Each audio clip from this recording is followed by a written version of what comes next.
Hi, ഞാൻ എലിസബത്താണ്.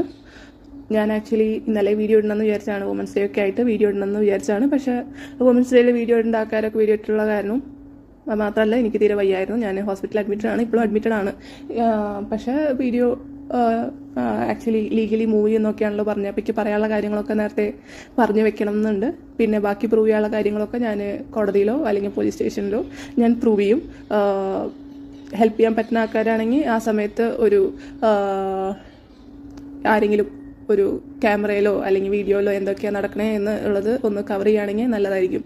Normally ഈ rape അങ്ങനത്തെ കാര്യം അങ്ങനെയൊക്കെ പറയുന്ന ആൾക്കാർ അനാവശ്യ രീതിയിൽ ആ വേർഡൊന്നും യൂസ് ചെയ്യാൻ പാടാത്തൊരു കാര്യമാണ്. അപ്പോൾ അത് ഞാൻ അത് മിസ്യൂസ് ചെയ്തിട്ട് ആൾക്കാരനെ അപകീർത്തിപ്പെടുത്തുന്നുണ്ടെങ്കിൽ അതിൻ്റെ മേലിൽ കേസ് എടുക്കേണ്ടതാണ്. അതുപോലെ തന്നെ ഒരു പെണ്ണ് വന്നിട്ട് ഇങ്ങനെ റേപ്പ് ചെയ്തു എന്ന് പറഞ്ഞിട്ടുണ്ടെങ്കിൽ അത് അവരുടെ മേലെ കേസ് എടുക്കേണ്ടതാണ്, അല്ലെങ്കിൽ മിനിമം അന്വേഷിക്കേണ്ടതാണ് എന്താണ് ഉണ്ടായ സംഭവം എന്ന്. അത് രണ്ടും ഇവിടെ ഉണ്ടായിട്ടില്ല. ഒന്നെങ്കിൽ ആ ഓപ്പോസിറ്റ് ആൾ വന്നിട്ട് ഇതിൻ്റെ പേരിൽ കേസ് കൊടുക്കണം, അതായത് ഇന്ന അപകീർത്തിപ്പെടുത്തി ഒരാൾ വന്നിട്ട് ഞാൻ ഇന്നെ റേപ്പ് ചെയ്തു അങ്ങനെ ചെയ്തു എന്നൊക്കെ പറയണു. സോ അത് നിർത്തേണ്ടതാണ്. കാരണം അനാവശ്യമായിട്ട് ഉപയോഗിക്കേണ്ട സാധനമല്ല. അതിലൂടെ കടന്നു പോയിട്ടുള്ള കുറേ ആൾക്കാരുണ്ട്, അത് അനുഭവിച്ച ആൾക്കാരുണ്ട്, പുറത്തു പറയാൻ പറ്റാത്ത ആൾക്കാരുണ്ട്, സാഹചര്യങ്ങൾ കാരണം മിണ്ടാൻ പറ്റാണ്ടും ഇതൊക്കെ ചെയ്തിട്ടുള്ള ആൾക്കാരുണ്ട്. അതുപോലെ തന്നെ ഞാനൊരു കാര്യം പറയണത്, നോർമലി റേപ്പ് വിക്ടിംസിൻ്റെ ഫോട്ടോ ഒന്നും ന്യൂസ് പറയുമ്പോഴും ഒന്നും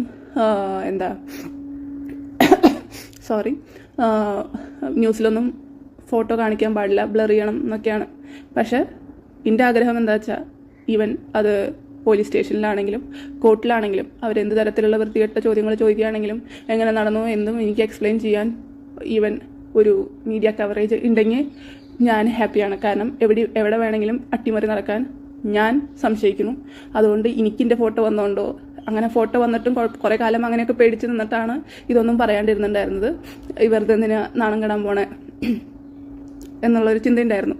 പക്ഷെ എനിക്ക് ഇനി അങ്ങനത്തെ ഒരു പേടിയില്ല. അതുകൊണ്ട് തന്നെ എന്ത് വൃത്തികെട്ട തരത്തിലുള്ള ചോദ്യം ചോദിക്കുകയാണെങ്കിൽ തന്നെ അത് എനിക്ക് ആരുമില്ലാത്ത ക്ലോസ്ഡ് മുറിയിൽ അങ്ങനത്തെ ഒരു സംസാരമൊന്നും വേണ്ട എന്നാണ് ഞാൻ ആഗ്രഹിക്കണേ. ഇങ്ങനെയൊക്കെയുള്ള ധൈര്യങ്ങൾ ഓരോ ഇങ്ങനത്തെ റേപ്പ് വിക്ടിംസിനും വരികയാണെങ്കിൽ കുറേ വ്യത്യാസം വരും. എന്നാലും ഞാനിങ്ങനെ ഒരു 10 തവണ ഇതൊക്കെ ഈ വേർഡ് യൂസ് ചെയ്യുന്നുണ്ട് ഓരോ വീഡിയോയിലും വന്നിട്ട്, പക്ഷെ ആരും കാണുന്നില്ല. അതെന്താണെന്ന് അറിയില്ല. അത് ഞാൻ പറഞ്ഞല്ലോ, 2 തരത്തിൽ. ഒന്നെങ്കിൽ അവർക്ക് ഇതിൻ്റെ പേരിൽ കേസ് കൊടുക്കാം, അത് കേസ് പോകുന്നുണ്ട് എന്ന് പറയുന്നു, അപ്പോൾ അത് ചെയ്യണം. അതുപോലെ തന്നെ ഞാനിങ്ങനെ പറഞ്ഞു നോക്കുമ്പോൾ എന്താണ് ഒരു പെണ്ണിങ്ങനെ പറഞ്ഞ് നടക്കണത്, ഇതൊക്കെ വെറുതെ എടുത്ത് യൂസ് ചെയ്യാൻ പറ്റുന്ന സാധനമല്ലല്ലോ. അപ്പോൾ അതിനെ പറ്റിയിട്ട് അന്വേഷിക്കണം. അത് രണ്ടും ഉണ്ടായിട്ടില്ല. പിന്നെ കസ്തൂരിയസിൻ്റെ പുതിയ അക്കൗണ്ട് തുടങ്ങിയിട്ടുണ്ട്. Joined 1 day ago, no subscribers. ഇതിന് വേണ്ടിയിട്ട് പുതിയ പൂവൊക്കെ വെച്ചിട്ട്, മറ്റേത് ഒരു റോസ് കളറിലെ പൂവാണ്. അതിൽ എനിക്ക് ആക്ച്വലി ഭയങ്കര തൊണ്ടവേദന അതുപോലെ ചുമയൊക്കെയുള്ള കാരണമാണ് ഇങ്ങനെ ഭയങ്കര ഡിസ്റ്റർബൻസ് വരുന്നത്. സോറി. പുതിയ അക്കൗണ്ട് തുടങ്ങിയിട്ടുണ്ട്. ഈ ജോയിനിങ്ങും ഇതാണ്. പക്ഷേ ഇവർ സെയിം ആൾ തന്നെയാണ് തെളിയിക്കാൻ വേണ്ടിയിട്ട് ഇവർ പഴയ അക്കൗണ്ടിൽ നിന്ന്, ഞാൻ ഇപ്പോൾ നേരത്തെ ഒരു കമൻറ്റ് കാണിച്ചിട്ടുണ്ടായിരുന്നല്ലോ, അതേ കമൻറ്റ് തന്നെ അവർ വീണ്ടും പഴയ അക്കൗണ്ടിൽ നിന്ന് വേറെ ചാനലിൽ ഇവർ ഓരോ അക്കൗണ്ടിൽ നിന്ന് ഓരോ ചാനലിന് വേണ്ടിയിട്ട് ഓരോ അക്കൗണ്ടുകൾ കോപ്പി പേസ്റ്റ് കമൻറ്റ് വിട്ടുകൊടുക്കാൻ തോന്നണം. ഒരാളാണെന്ന് എനിക്ക് തോന്നുന്നില്ല. കാരണം പല സ്ഥലത്തും കോപ്പി പേസ്റ്റ് ചെയ്യണേ കസ്തൂരിക്ക്. അപ്പോൾ പല ആൾക്കാരാണ് ഈ കോപ്പി പേസ്റ്റ്, ഒരു സ്ഥലത്ത് നിന്ന് ഉറവിടം വരുന്നു, പല ആൾക്കാർ പേസ്റ്റ് ചെയ്യുന്നു പല അക്കൗണ്ടുകളിൽ. ഇത് ഞാൻ എൻ്റെ അക്കൗണ്ടിൽ വന്ന കമൻ്റ് അല്ല, വേറെ യൂട്യൂബ് റിയാക്ഷൻ വീഡിയോകളിൽ വന്ന കമൻറ്റുകൾ ഞാൻ കസ്തൂരിനെ നമ്മൾ ബഹുമാനിക്കണല്ലോ, അതുകൊണ്ട് ചെയ്തതാണ്. അപ്പോൾ അതിൽ ആദ്യം കുറേ കാര്യങ്ങളൊക്കെ പറഞ്ഞിട്ടുണ്ട്, ലിവർ ഡൊണേഷനെ പറ്റിയിട്ടൊക്കെ. അതിനെ പറ്റിയിട്ടുള്ള തെളിവുകളുണ്ട്.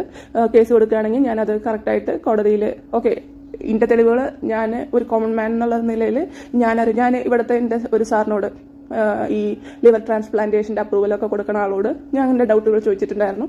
അപ്പോൾ പുള്ളി എനിക്ക് ഈ ഒരു കാര്യത്തിനെ പറ്റിയിട്ട് തന്ന അറിവ് സെയിമാണ്.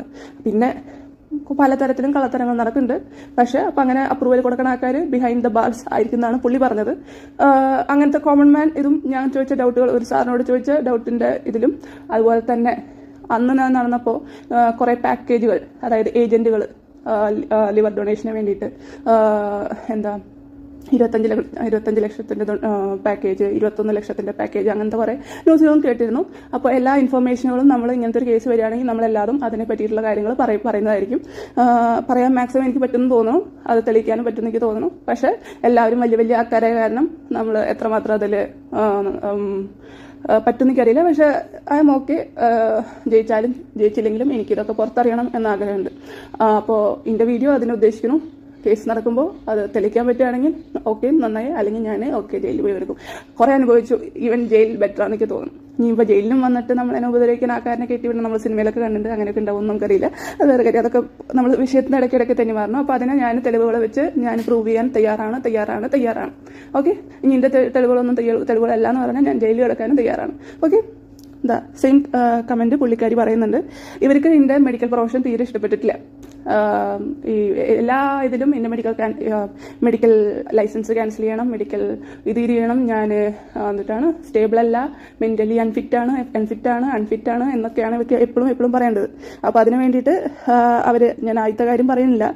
The doctor who bought a medical seat with her money from Malankara Orthodox Syrian Church Private Medical College would think that everything is bought with money only. Unlike you, there are kind, smart human beings too who value others for who they are, not for their money or status. അടിപൊളി. അപ്പം ഞാൻ പഠിച്ച കോളേജും അതൊക്കെ correct address വെച്ചിട്ട് കണ്ടുപിടിച്ചിട്ടുണ്ട്. ഇത്ര നന്നായിട്ട് ഞാൻ പോലും എഴുതില്ല. ഞാൻ എഴുതുകയാണെങ്കിൽ MOC കോലഞ്ചേരി എന്ന് മാത്രമേ എഴുതുള്ളൂ. അവർ കറക്റ്റ് അത് പ്രൈവറ്റ് മെഡിക്കൽ കോളേജാണ് ഇത് ചെയ്യണം, കാശ് കൊടുത്തിട്ട്. ഞാൻ ആക്ച്വലി ഗവൺമെൻറ് സീറ്റിലാണ് കയറിയത്.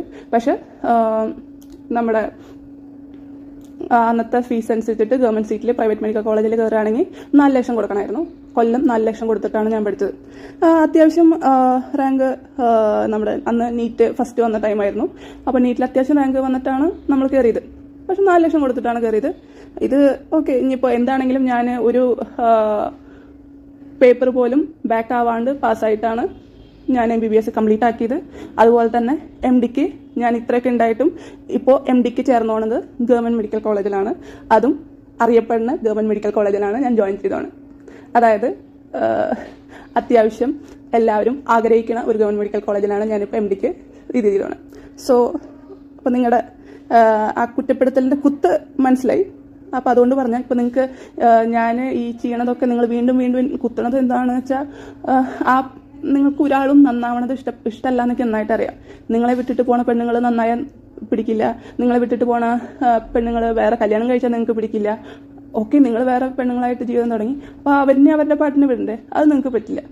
ഓക്കെ, അപ്പോൾ ഇപ്പോൾ വേറെ ഞാൻ പഠിക്കാൻ കയറിയത് നിങ്ങൾക്ക് ഇഷ്ടപ്പെട്ടിട്ടില്ല. ഞാൻ നശിച്ചു പോകണം, നശിച്ചില്ലാണ്ട് ഏറ്റവും ബാഡ് സ്റ്റേറ്റിൽ പോയാൽ നിങ്ങൾ ഭയങ്കര ഹാപ്പി ആയിരിക്കുന്നു. ഞാൻ നിങ്ങളുടെ കൂടെ ഉള്ള സമയത്ത് ഞാൻ മനസ്സിലാക്കിയ കാര്യമാണ്. ഓക്കെ, പിന്നെ അടുത്തത്, ഇത് എനിക്ക് ഡൗട്ടുള്ള കാര്യമാണ്. ഇത് എങ്ങനെയാണ് പ്രസൻറ്റ് ചെയ്യേണ്ടതെന്ന് എനിക്ക് അറിയില്ല. പിന്നെ ഉള്ളതെന്ന് പറഞ്ഞാൽ ചാരിറ്റിയുടെ കാര്യമാണ്. ഒരു ചാരിറ്റി പ്രവർത്തനം എന്ന് പറഞ്ഞിട്ട് നടത്തുന്നുണ്ട് പുള്ളി. ഞാൻ കണ്ട കാര്യങ്ങളാണ്. ഇതിൽ എനിക്ക് അതിൽ കൂടുതൽ ബന്ധമില്ല. ഇതൊക്കെ കറക്റ്റാണോ ഇതിനെ പറ്റിയിട്ട് ഞാൻ ഇതുവരെ ചാരിറ്റി ഒന്നും നടത്തിയിട്ടില്ല. എനിക്ക് അത്ര വലിയ ഇതിനെ പറ്റിയിട്ട് ബന്ധമില്ല. പക്ഷേ ഇത് കറക്റ്റാണോ എന്ന് നിങ്ങൾ നോക്കിയിട്ട് പറയാം. അതായത് പുള്ളി എപ്പോഴും പറയണത് പുള്ളിയുടെ കാശ് ഇത്ര കൊടുത്ത് പുള്ളി ആ കാരനെ പഠിപ്പിച്ചു, പുള്ളിയുടെ കാശ് കൊടുത്ത് ഇത്ര കുട്ടികളെ പഠിപ്പിക്കുന്നുണ്ട്. അതുപോലെ തന്നെ വീഡിയോ ഉണ്ട്, പുള്ളിയുടെ കാശാണ്. അതുപോലെ തന്നെ ആദ്യം പുള്ളി ചാരിറ്റി നടത്തിയിരുന്ന വീഡിയോകളിലൊക്കെ പുള്ളിയുടെ ഗൂഗിൾ പേ നമ്പറാണ് പുള്ളി ഇട്ടിട്ടുണ്ടായിരുന്നത്. ഞാനും ആദ്യം പുള്ളിയുടെ ഗൂഗിൾ പേ നമ്പറുകളിൽ, നമുക്ക് വലിയ കാശൊന്നുമില്ല, നമ്മളന്ന് ഇന്റേൺഷിപ്പ് നമ്മൾ ഈ പ്രൈവറ്റ് മെഡിക്കൽ കോളേജിലൊക്കെ അല്ലേ പഠിച്ചത്. അതുകൊണ്ട് നമുക്ക് അത്ര ഇന്റേൺഷിപ്പിന്റെ ഇതുണ്ടായിരുന്നില്ല. എന്നിട്ടാണ് അതിനെ പറയാം, സ്റ്റൈപ്പൻഡും ഉണ്ടായിരുന്നില്ല. അതുകൊണ്ട് നമുക്ക് 11,000 ആണ് മാസം കിട്ടിയിരുന്നത് ഹൗസ് സർജൻസിക്ക്. അപ്പോൾ നമ്മൾ ഹൗസ് സർജൻസി കഴിഞ്ഞ് എൻട്രൻസ് പ്രിപ്പറേഷൻ്റെ ടൈമിലാണ് നമ്മൾ ഇങ്ങേരുടെ ചാരിറ്റിയൊക്കെ കാണുന്നത്. അപ്പോൾ നമ്മളതിൽ ഇങ്ങേര് കൊടുത്ത ഗൂഗിൾ പേ നമ്പറിൽ കാശ് അയച്ചു കൊടുത്തിട്ടുണ്ടായിരുന്നു. എത്ര കാശ് അയച്ചതെന്ന് വെച്ചാൽ ഞാൻ വലിയ കാശൊന്നും അയച്ചിട്ടില്ല. ഒരു തവണ 100 രൂപ, ഒരു തവണ 200 രൂപ, അങ്ങനെ എന്തോ. പിന്നെ ഒരു തവണയും കൂടി 100 രൂപ അയച്ചിട്ടുണ്ടെന്ന് തോന്നുന്നു. അങ്ങനെ വളരെ തുച്ഛമായിട്ടുള്ള എമൗണ്ടാണ്. നിങ്ങൾക്ക് വേണമെങ്കിൽ പുറ്റിക്കാം. ഓക്കെ, നമ്മളത്ര വലിയ കാശൊന്നും അയച്ചു കൊടുത്തിട്ടില്ല. അപ്പോൾ അങ്ങനെ കൊടുത്തിട്ട് നമ്മൾ ചെയ്തിട്ടുണ്ട്. അതുപോലെ തന്നെ ഞാൻ അവിടെ ചെന്നപ്പോൾ മനസ്സിലാക്കിയ കാര്യങ്ങളെന്ന് പറഞ്ഞാൽ അതിൽ വേറെയും കുറേ ആൾക്കാർ അതിൽ പണം അയക്കുന്നുണ്ട്. അത് ഈ അമേരിക്കൻ അമ്മച്ചിമാർ. ഞാൻ ഈ അമേരിക്കൻ അമ്മച്ചി എന്ന് പറയുന്നത് അവരെൻ്റെ ലൈഫിൽ കുറേ ഇടപെട്ടിട്ടുണ്ട്. അതുപോലെ തന്നെ ഈ ബെഡ്റൂമിൽ കയറിയിട്ടുള്ള പരിപാടികൾ അങ്ങനത്തെ. അതുകൊണ്ടാണ് അവരെന്നെ ഞാൻ അമേരിക്കൻ അമ്മച്ചി എന്ന് തന്നെ പറയുന്നത്. അത്ര ഉള്ളിൽ മനുഷ്യനെ, അതായത് അന്ന് മനസ്സിലാക്കാൻ പറ്റില്ലല്ലോ. കാരണം സ്വന്തം അമ്മേനെ വിളിച്ചിട്ട് നീ ബെഡ്റൂമിൽ കയറ്റിയാൽ ഇങ്ങനെ പറയുമോ എന്ന് ചോദിച്ചിട്ട് പിന്നെയാണ് പെങ്ങളിനെ വിളിച്ച കയറ്റി അങ്ങനെ പറയുമോ. അതുപോലെ തന്നെ ഞാൻ മോളെ പോലെ, അതായത് ഇപ്പോൾ ഉള്ള ആളിനെ പുള്ളി പറഞ്ഞു തന്നെ ഞാൻ എൻ്റെ സ്വന്തം മോളിനെ പോലെയാണ് ഞാൻ ആ കുട്ടീനെ കാണുന്നത്. അവൾ ഐ ലവ് യു എന്നും ഉമ്മയൊക്കെ തന്ന ഞാൻ അത് അതിനെ വട്ട് കേസ് എന്നാണ് അന്ന് എന്നോട് പറഞ്ഞിട്ടുണ്ടായിരുന്നത്. അതൊക്കെ നീ തെറ്റിദ്ധരിക്കും, ഞാൻ എൻ്റെ മോളിനെ എങ്ങനെ കല്യാണം കഴിച്ച്. പക്ഷെ ഞാൻ അപ്പോൾ കല്യാണം കഴിച്ച് കണ്ടു. അപ്പോൾ അന്ന് പറഞ്ഞാണോ ശരി ഇന്ന് പറഞ്ഞാണോ ശരി എന്നറിയില്ല. അപ്പോൾ അന്ന് അമ്മ എന്ന് പറഞ്ഞിട്ടുള്ള ആൾക്കാരൊക്കെ ആയിരുന്നു. അപ്പോൾ ഇവർക്ക് എന്താ വെച്ചാൽ ഇവർ മാസം ഓരോ ഇതിൽ ഇവർ എത്രയോ ഡോളേഴ്സ്, അതായത് 23,000 രൂപയൊക്കെ വരുന്നത്, എത്ര ഡോളേഴ്സ് എന്ന് കറക്റ്റ് അറിയില്ല, ഞാൻ കണ്ടിട്ടുണ്ട് ഇവരുടെ അക്കൗണ്ടിൽ നിന്ന് വരുന്നത്. അതുപോലെ തന്നെ മുമ്പ് ലണ്ടനിൽ നിന്നൊരു ആളുണ്ടായിരുന്നു. ലണ്ടനിൽ നിന്ന് ആളുടെ പേര് ഞാൻ പറയുന്നില്ല. അപ്പോൾ ലണ്ടനിൽ നിന്നുള്ള ആ സ്ത്രീ, ഇയാൾ ആക്ച്വലി ഇത്തിരി കല്യാണം കഴിക്കാമെന്നോ അങ്ങനെ എന്തൊക്കെയോ ഒരു പ്രതീക്ഷ കൊടുത്തു എന്ന് തോന്നുന്നു.